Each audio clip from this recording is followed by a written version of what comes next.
Hello, and welcome to the Art of Intuition podcast. My name is Susan Jane, and I believe that trusting your intuition is the best way to live your life with meaning and purpose. Each week you will hear about how you can connect, develop, and trust your intuition through interviews with other guests and my own personal experiences. Join me to understand how your intuition can guide you towards a life full of meaning and loving purpose.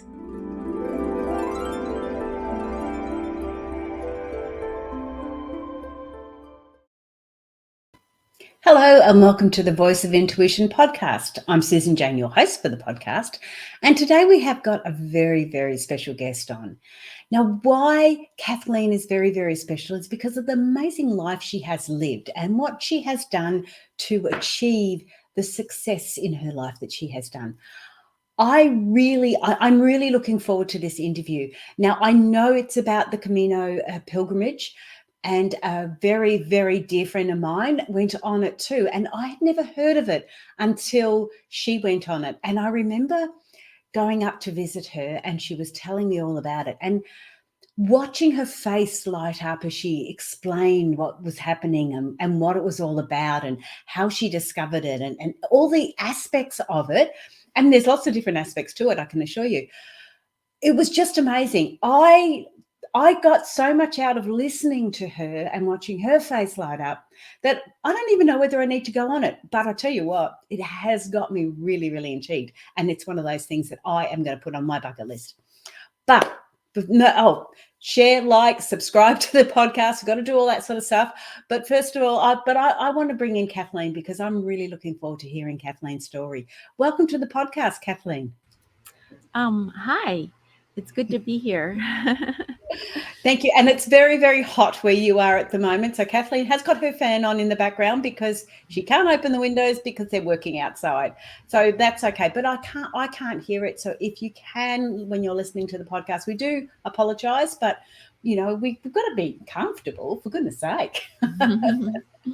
But Kathleen, before we go any further, you've got a huge background. You know, you have children, you've had college degrees, you've got all these things that are happening in your background. Can you tell us a little bit more about you and about what that all entails? How you got to where you are, basically?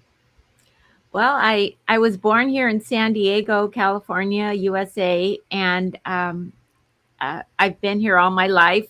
It's like living in paradise for me. And so I went to college when I was a kid. My mom told me I owed her 2 years of college, so I went to college, and then I graduated with a 2-year degree, and then I went on to the university, and then I got married after my first year at the university, and I put it on hold while we had our children. And I know other people went to school and had children too, but I just couldn't figure out how to do that. So I did not. And when my daughter was a freshman in college, I went back and got my last year. So we were sort of at the university together. Of course, I was an art major and she was a engineering major. But so I got my degree when I was like 39 years old, and it was graphic design. So my goodness, things changed. I graduated in 89, and the first graphics program was Illustrator 88. So I was like right there at the beginning, and so that that was pretty exciting to be there. And it was kind of interesting because the men weren't used to having women be techies. And so I got a lot of blank stares when I tried to join groups, graphic designer groups.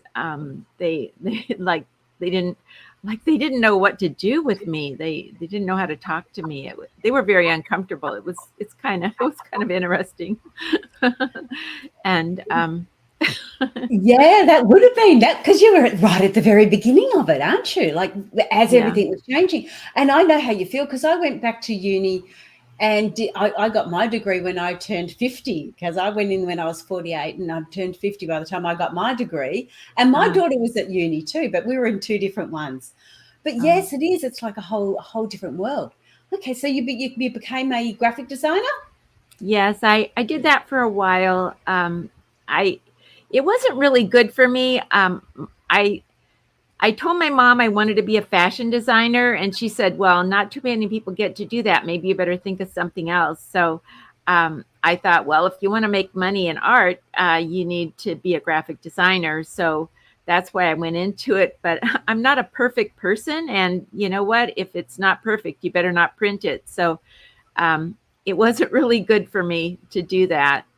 So I did it for like 10 years, and then I learned transformational breathing, and I became a transformational breathing facilitator, and that's been my career since then, except for, of course, I was busy with my husband. Hang on a minute, Kathleen. Hang on. You've gone from digital work on the computer and all of that, then to transformational breathing. Now that's a completely different leap. You've got to give us a little bit more understanding of that. Why on earth have you chosen to do that, from doing a digital career into, transformational breathing? It's so completely different. I had kind of a rough childhood, and I had bronchitis and pneumonia every year, twice a year since I was like 4 years old. And my doctor took pity on me one year and sent me to a biofeedback class, and I learned breathing, and and so I didn't ever get sick again after that. So that made me think, wow, this is powerful stuff. And then I was a graphic designer, and I was in a networking group, and they were there was a lady there talking about transformational breathing. So I was like, me, and so that's why I learned it, because I knew how powerful it was. And graphics wasn't really good for me. You know what I mean? Yeah. I'm not a type A personality. I'm not, you know, I'm yeah, not me. Yeah, yeah. So More so because you weren't happy in that space, it was, seeing something else was more conducive to where you wanted to go, and that's why you took on that transformational breathing. That sounds really good too. And I've seen the biofeedbacks. It's really amazing when you start to watch how you can control it in such a, yes, I don't and know, it's a simple way, breathing but so deep. Yes, breathing absolutely. really controlled it. Yeah. Yeah, hmm yeah. So you went and done, and did you leave your digital marketing or digital work, or did you stay with that and start to increase that more holistic side? Yeah, I just needed to turn my back on graphic design. It just, I, you know, I live in San Diego, and it's a really beautiful place. And the thing is, the jobs don't pay very well in San Diego, because you don't have to pay people a lot to get them to live here. People live here because they want to live here, and Yes. and they'll just accept any sort of job. So the jobs didn't pay very well. Mm, And so I was trying to do it on my own, but on my own, it was not good, because I'm not, like, I'm better now than I was then. I was sort of under the influence back then of just kind of an altered consciousness from post-traumatic stress disorder. So, yeah. it was difficult to have my brains about me at that time. Yeah, and of course you're aware of that, so you've looked at it something different. So you've gone along and done that. You've graduated. You've got a job. You're not really happy with that. When And I know that you've looked after your husband because he was sick. He had Parkinson's disease. When did that all start to come through? Was that So about the same time, or? yeah, 1999 was when I did the transformational breathing. And actually, my husband became a facilitator also, and our 16-year-old son did also. So we kind of did it as a family. Um, And then that was in 1999. 2001 was when he was diagnosed with Parkinson's disease. And so, it, we were just so innocent. And I did not want to know what the worst case scenario was going to be later on. I just kind of wanted to make it go away, not get into it. And my husband wanted to embrace his disease. He didn't want, I wanted to find him some cures. There's some guy in Australia, and I sent him $50 and he sent me the cure, but Ron wouldn't do it because he wanted me to accept him the way he was. He didn't like me saying, hey, let's fix this thing and get on with our life. So that's what we did. I just started taking care of him, and he was good for a while. I mean, it was 2001, 2010 was when he became totally disabled. And so after 2001, 2010, then till 2018, I had to be here in the house taking care of him. You can't leave somebody if they can't walk, And so that's what I did. I took care of him. And we were married 48 years by the time he died. And we were a team couple for Marriage Encounter in the 70s. We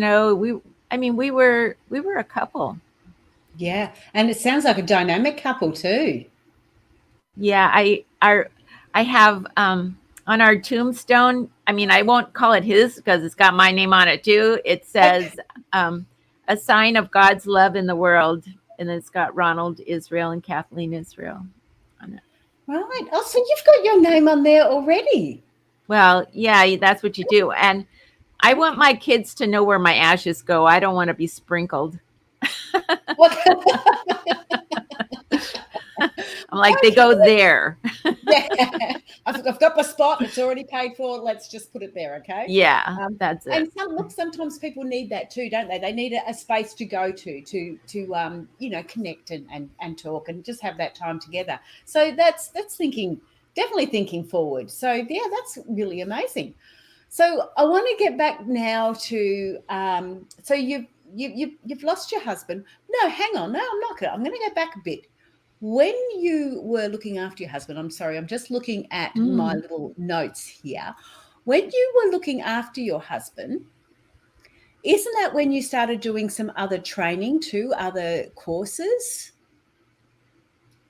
Yeah. So while he was ill, I had to be home. So I studied online with a lot of enlightened thought leaders. I was trying to cure myself from my post-traumatic stress disorder. I thought, well, I got to be here. I might as well cure me too, And well, I guess Ron didn't want to be cured, so I guess I was curing myself. So yes. Yeah, and I studied. I would like find out. God would like send me a healer, and I would buy their program and do, like sometimes they were sleep tapes, sometimes they were just different things that you would do, and I would do their program and faithfully. And then when it got kind of boring, then I thought, and then God would send me a new teacher, and I would do their program. And so just over like 8 years, I really worked with a lot of enlightened thought leaders, and I developed some philosophies of my own, just synthesizing all that information. And so I wanted to write a book about it.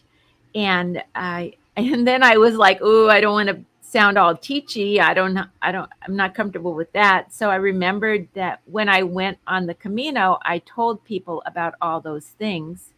And so I wrote my book about walking the Camino and telling people all those things. Ah, okay. So while your husband was while you were caring for him, was when you were starting to get some more understanding. You're starting to get some more knowledge and gathering information and theory from other thought leaders. And because of that, then you can start to put it together in your way, in a way that resonates well with you. And that's Right. what I think. I think that's what you all need to do. Unfortunately, too many people follow one sort of thought leader instead of getting understandings from different ones and then putting it together in your own way, which makes it uniquely yours to start with, but it also resonates and makes sense to you. And Yeah, you do. I mean, it was like I was trying to raise my vibration. I yes, had a really low vibration, attracting in all kinds of terrible stuff into my life. And I wanted to raise my vibration. And each of these teachers raised my vibration up this much. And then that's why they started getting boring, because I raised my vibration up to where they were. And then God would send me another one. And then I would raise my vibration up that high. And then God would send me another one. So that it was like that. Really powerful stuff. Amazing. yes. And I love how you've said that too, because um, I can remember reading a few books and I'd go, "Oh, I've already read all this before. I already know this."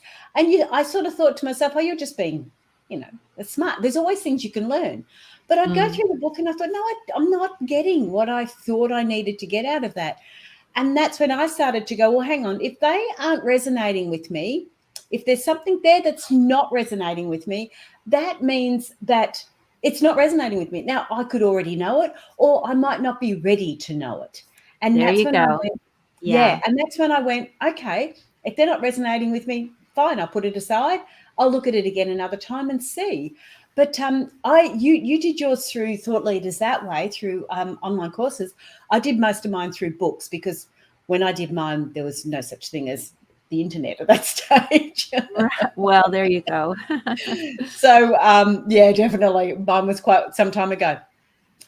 But yes, and I would do that. I would have a book and I would take out of it what I needed. You needed to read the whole book majority of times, but you would go, okay, well that's not sitting right with me. And then I go, oh, I like that. I like that. That resonates with me. And because we are all different, that's what I love about the podcast, because I bring on different guests and they can resonate with so many different people. Right. So that's really, really cool. So you've been at this stage in your life, you have been caring for your husband, looking after him. He's not doing so well. You're healing yourself. So you've started to take on these other courses and taking out what suits you and what doesn't. And when they stop resonating, what you're doing is being open to accept another teacher. Mhm. And as they say, that when the student's ready, the teacher will show. And that's what you were doing. So I really love that. So then you lose your husband. So that all comes about. What's happening in your life then? What's this big aha moment happening? Well, while I was caring for him, my girlfriend Judy went on the Camino Santiago. I called her and asked her, "What year was that you did that?" And she said 2013. So I was, in the midst of taking care of Ron, and she went on the Camino.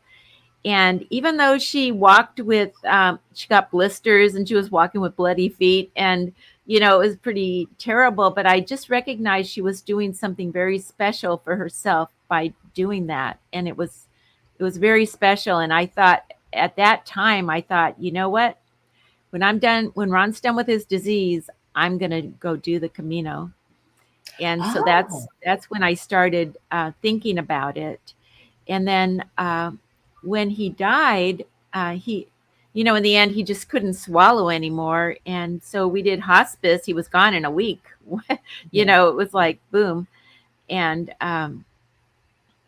so I took care of stuff. I had to take care of the funeral, the grave, the insurance, the bank, the trust, all this stuff I had to take care of. And by January, I was able to start preparing for the Camino. And Yeah. I went I read books. I went to a lecture at the library about packing Okay. light. And Okay. Yeah. yeah, and there was just so many, like God was sending me all this stuff too. And Yep. All the little ducks line up, don't they? When you know it's where you're meant to be, everything sort of lines up. But we were talking earlier before I started recording, and you said, "Oh gosh, I've lost where my thoughts were going." You said to me, "That's right." You said to me that you had to look at a new future because the future that you had with your husband was no longer accessible. At that Yeah, it stage, wasn't going to happen. yeah, it wasn't going to happen. Can you just walk us through that? Because I'd like to share my story on that, but I would love to hear your story on that. Um, I thought we would be riding our bicycles across France. I thought he was a jock, for gosh sakes. He did triathlons, and we ran the Honolulu Marathon together. And of course, he was fast and I was slow. But anyway, I was a finisher. Thank you very much. And yeah, he qualified for Boston, and I was just a finisher. I think he was 3 hours, and I was 5 hours, 5.5. Anyway. Yeah, but you did it. Yeah, I did it. And so yeah, I just needed to have something to look forward to. And I think God was telling me that. God was telling me that. That's why he let me see Judy, and what she had done. And I'm going to read this to you. I had, right after Ron died, I went to a spiritualist church, and they can actually talk to the dead. And I want to read you my reading that they gave me. Yeah. She said, Kathleen, you have had this urge to explore the old country, to reach for that feeling, to reach for that soil, to reach for that connection that goes back further than you've thought so far, that goes back so deep that it goes back in the blood, really far. And this is a really strong, deep, earthy kind of feeling. And this energy is moving through you now. And Wow. she didn't even know I was thinking of going on the Camino. But after I told her that, she was like, okay, so now I know what I was talking about, Yes. Because when you're doing readings, you have no idea, majority of times, what you're talking about. You're just getting these information coming through. But so you had this aha moment there. So the ducks were really lining up for you. Amazing. Yeah. And I didn't even realize, that was so spiritual. I didn't realize it was in my spirit. I thought I had just thought it up, but it was in my spirit. Yes. Yeah. Mm-hmm. So where I was talking about, sharing my story and why I brought that forward about the future, about, having goals and things like that.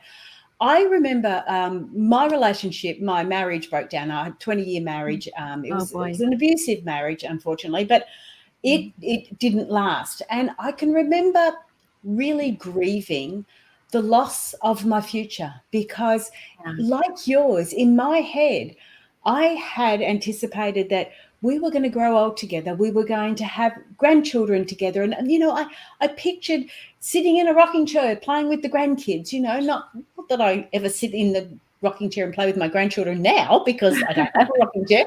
But, these are the little thoughts that we had. And that was one of the things I really remember grieving when the relationship broke down, was the fact that there was that future wasn't there. I had to reconnect and find a new future for me. And so I really resonated with you when you said about having to look at what you could do going forward, where your future was going, and especially when you knew, and you were thinking about it earlier because you knew Ron's future, you knew where his was heading, and that was his choice. Yeah, But it sure was. yeah, I could hear that. I can hear that in your voice, that it wasn't your choice. But you had to then start to look for something else that was your future. And that was, to me, that was really, really poignant. That was really, really touching. And that's one of the things that we can go through these sort of situations and we can forget to actually create a future for ourselves, a goal, anything, just something that it's what we look forward to. And I guess why I'm saying that now is by the time this video comes out, I would have just got back from the UK with my father, who's 92. So I'm doing a 4-week a 4-week tour of the UK with my dad. So so yes, I can see what you mean. And when he said I want to go back to the UK, and he goes, I don't think I'm going to have, much more opportunity. I need to do it now. As soon as he said that, I've resonated with you and with how I feel.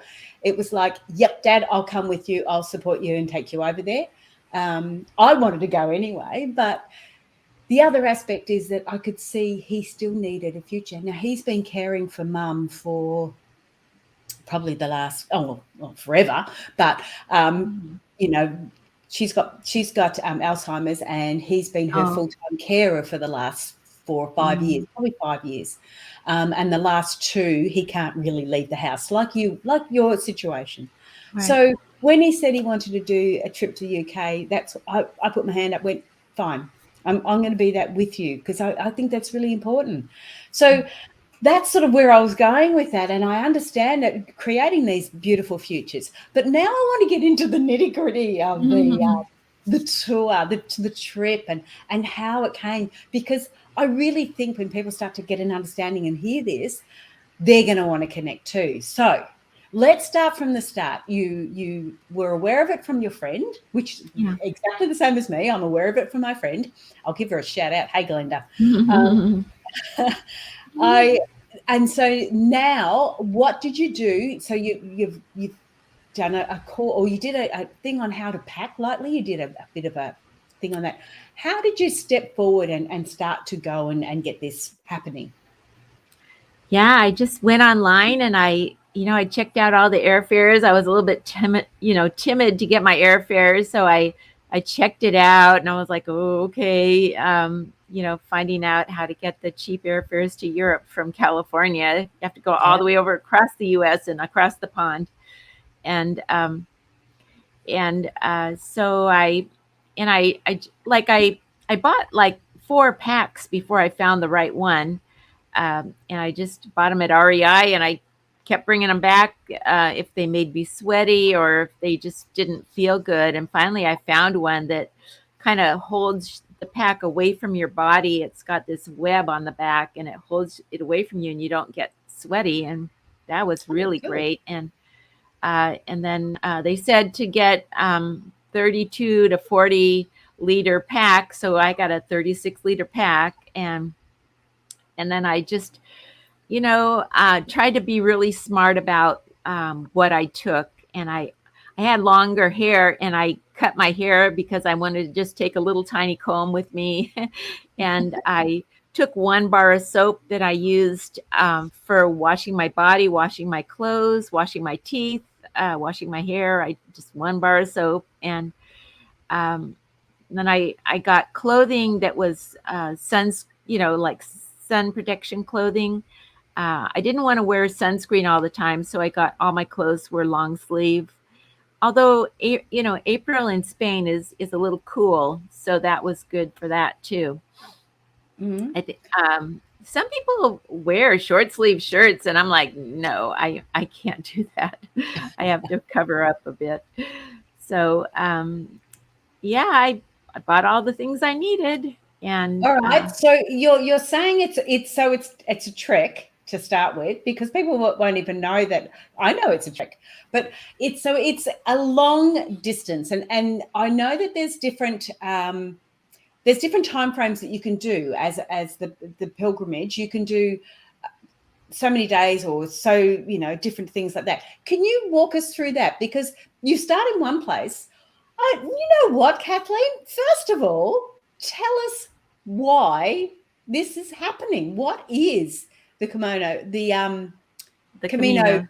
Camino pilgrimage. Sorry. Yeah. So right after this guy, his name is James. He was an apostle of Jesus. He went over to the Iberian Peninsula and tried to promote Jesus, over there. He wasn't very successful. So he went back to Jerusalem and they martyred him, for gosh sakes. And the story goes that the angels brought him back to Spain, but I mean, I'm thinking people brought him back and the angels helped him or something. I don't really know. Yeah. So they buried him in Spain. And then in the 1200s, they were trying to get the Moors out of Spain. And so St. James appeared and helped them get, with the battle to get the Moors out of Spain. And after that, everybody liked St. James, and they found his grave, and everybody's like started making pilgrimages to St. James. And there's many routes. The first route I went was from Saint-Jean-Pied-de-Port in France, and you go over the Pyrenees, and then you walk to Santiago. And like last year, I went and did the Portuguese one. So I started in Lisbon and walked up to Santiago. How long do they take? So well, I'm an old lady. So, I mean, most people are like 35 to 45 days. And I've heard people do the Portuguese Camino from Porto in 2 weeks. But I'm an old lady and I don't walk fast. And plus I got a problem with one of my feet. So I was doing Tai Chi walking just so, yeah, really takes a little bit of time. And I was on the Camino for 66 days the first time. And wow, 66 days. Yeah, but I took Holy Week off. I stayed in a town and I became one of the church ladies. That was really cool. And then I had some sick days. I got sick a couple of times, but having read so many books about it, people do get sick. And I thought, well, I'm giving myself time to get sick too. And then I started walking, and I was like on this holy pilgrimage.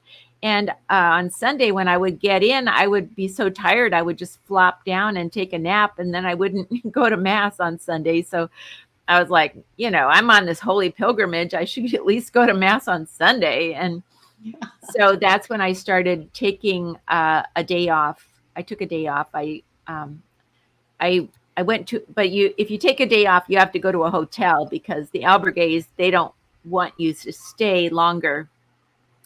So on Saturday night, I would go into a town. I'd stay at a hotel and go to church the next day, and then stay and be a tourist that day, and then leave Monday.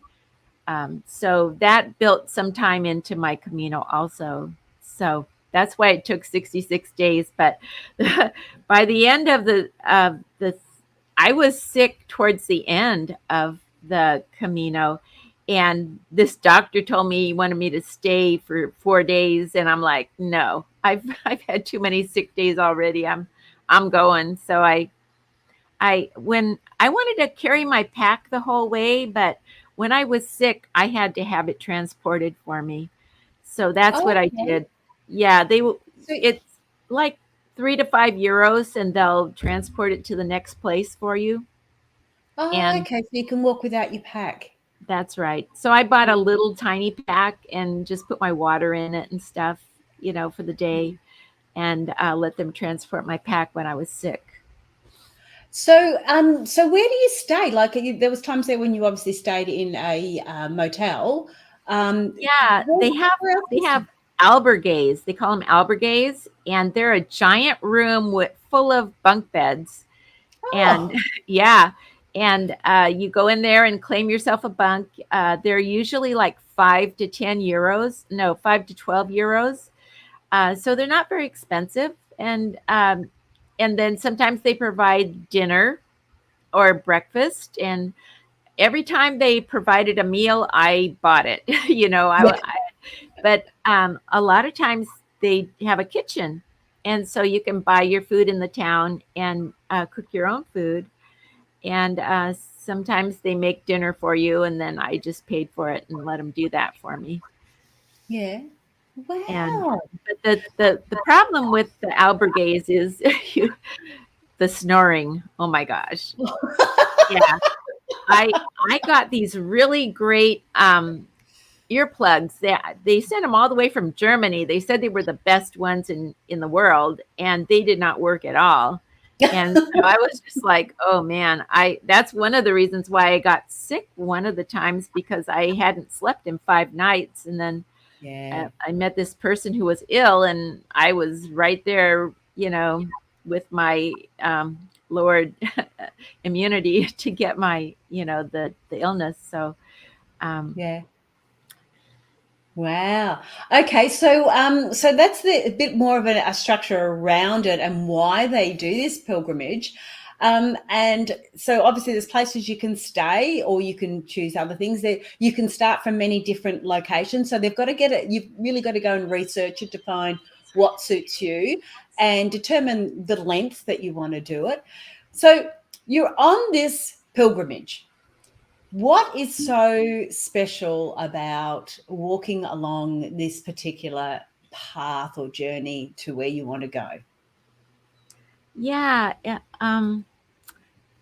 just about 1/3 of the people are there for a spiritual experience, and I mean, I'm Catholic, and it's a Catholic thing, but like 2/3 of the people, no, they're just there because it's a great thing to do. Maybe they need to, like you said, get away from their situation. A lot of people have a problem, and they need to get away from their life so they can think. And when you're walking for 500 miles, you got plenty of time to think. Yes, for sure. Yeah. And and God speaks to us through each other on the Camino.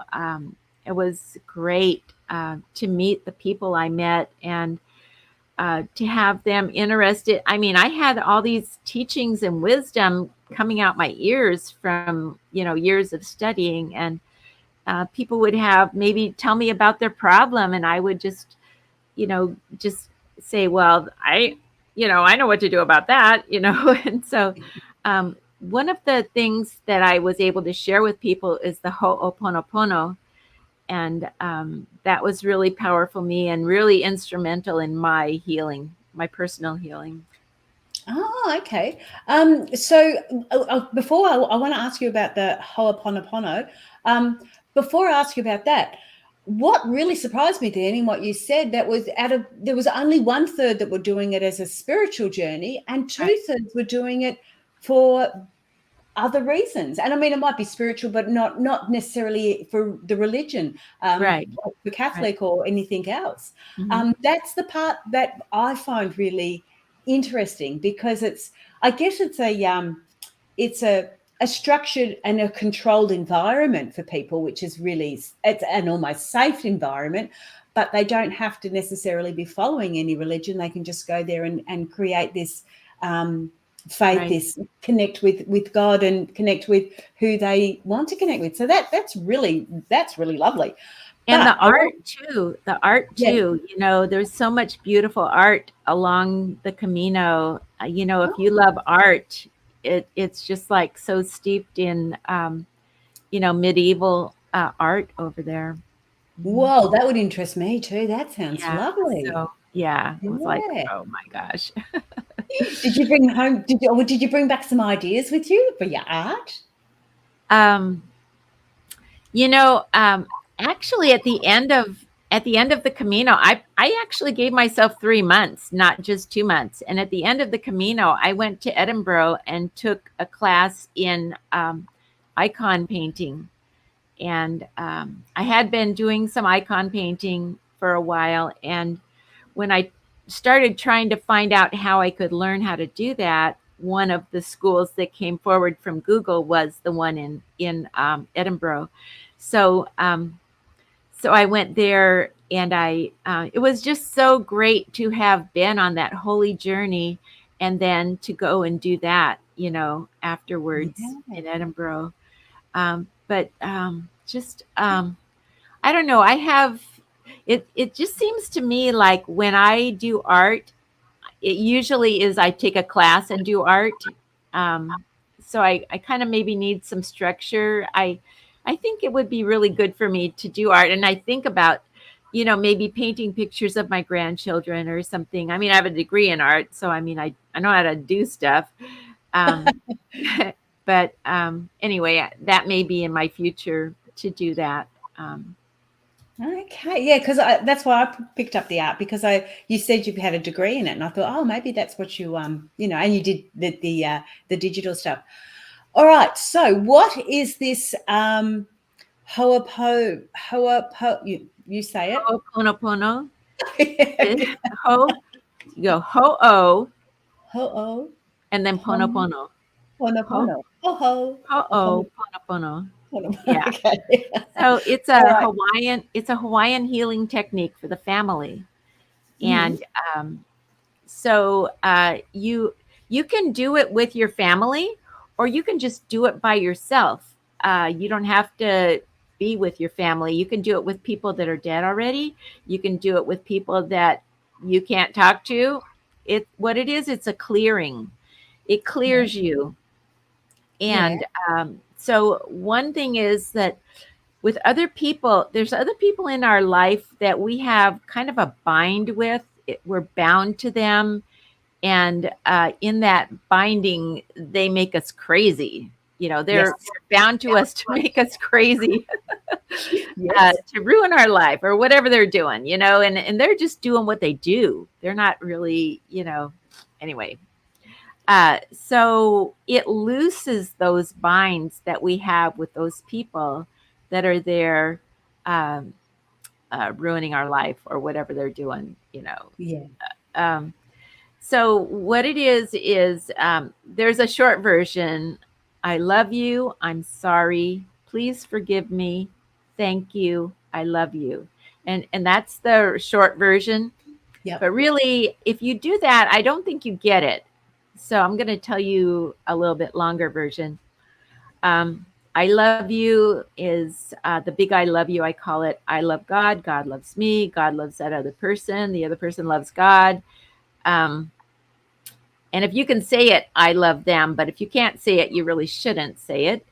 Yep. Uh, okay, I love you. I'm sorry. And it's not I'm sorry I did anything, but I'm sorry this situation exists between Yes. us. There's something Yes. going on Yes. here, and I'm sorry that it's happening.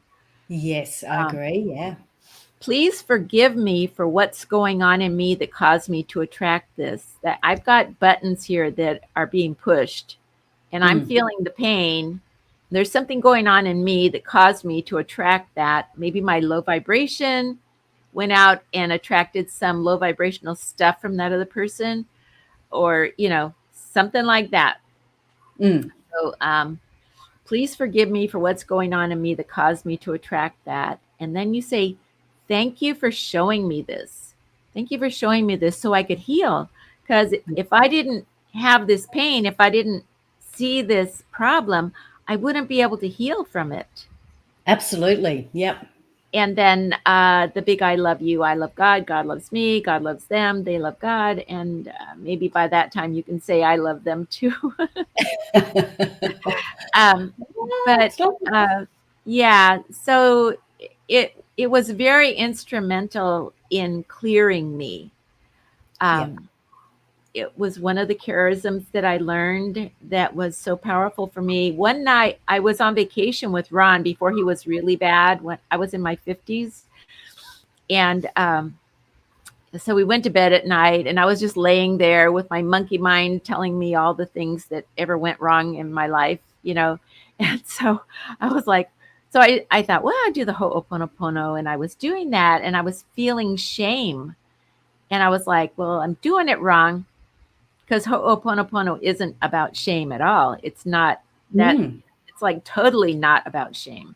Yep. And so I was like, so I was kind of analyzing it. And so I was trying it again, and I said, I love you. I'm sorry. Please forgive me. And then I said, I forgive me. And I said, I forgive it up. And when I said, I forgive it up, I felt this giant refrigerator sized pain come out of my heart and go up to God. And I was like, whoa, that was powerful. Mm. And then I finished the prayer. And when I said, thank you for showing me this so I could heal, it felt like I was being washed, like it Yes. washed me. Like Um, cleansed. Yeah. yeah. And so and then I was laying there, and my monkey mind brought some more stuff forward that that was awful in my life. And so I just kept doing that. I called it my expanded Ho'oponopono. And I Mhm. was just doing that all night long. I did not sleep that night at all. And Wow.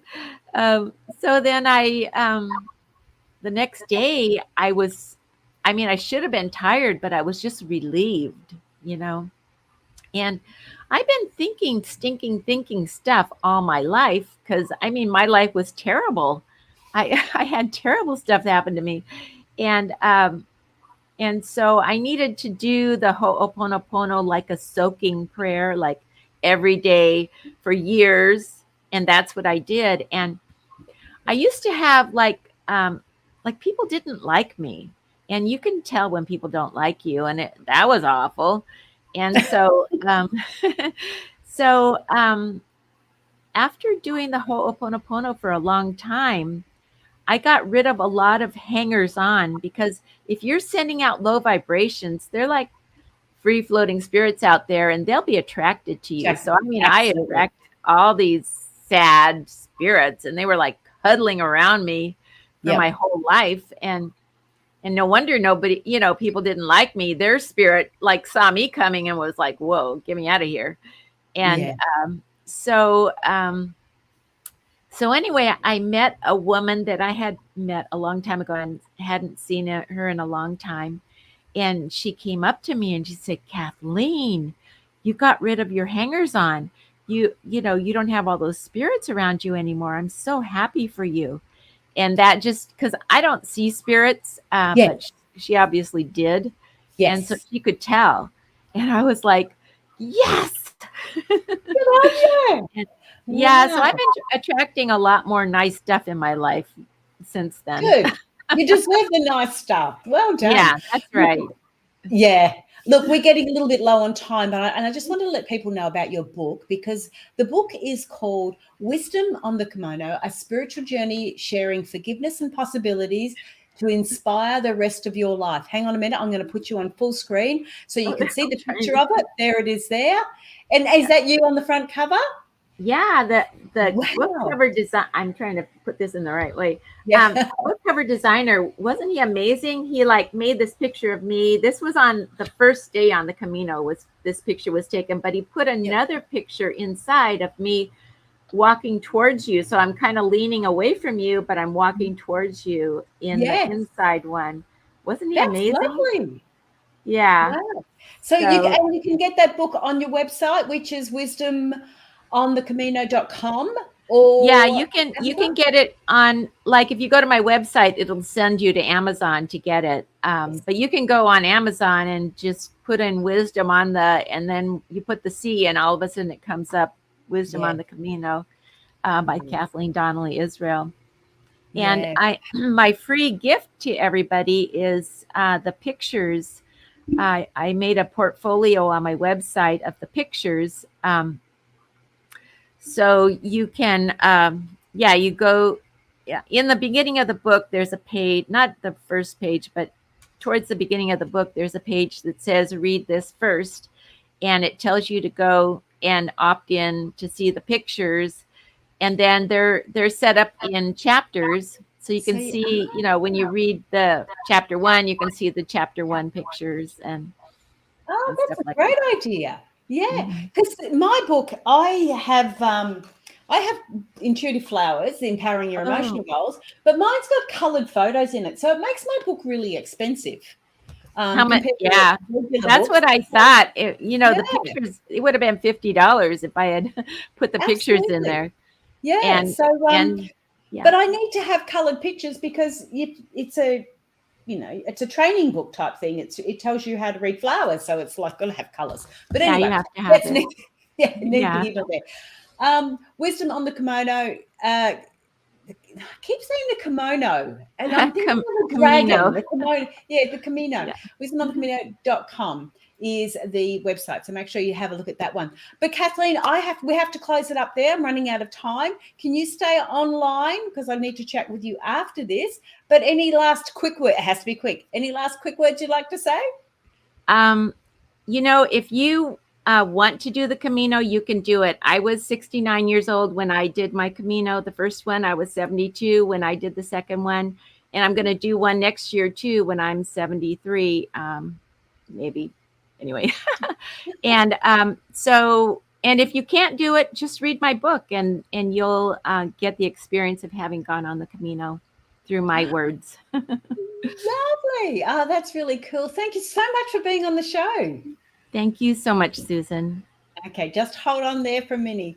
That was amazing. And the way that Kathleen was saying it was so much like how Glenda was saying it. And the aha moments you get, the feeling that you get, because everybody's doing it. Like you meet so many of these beautiful people that are all on there for a reason, and they've all got their own journey and they've all got their own understanding of it.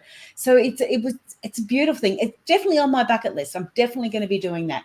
I'll get Dad over to the UK first, and then I'll look at doing another thing like that.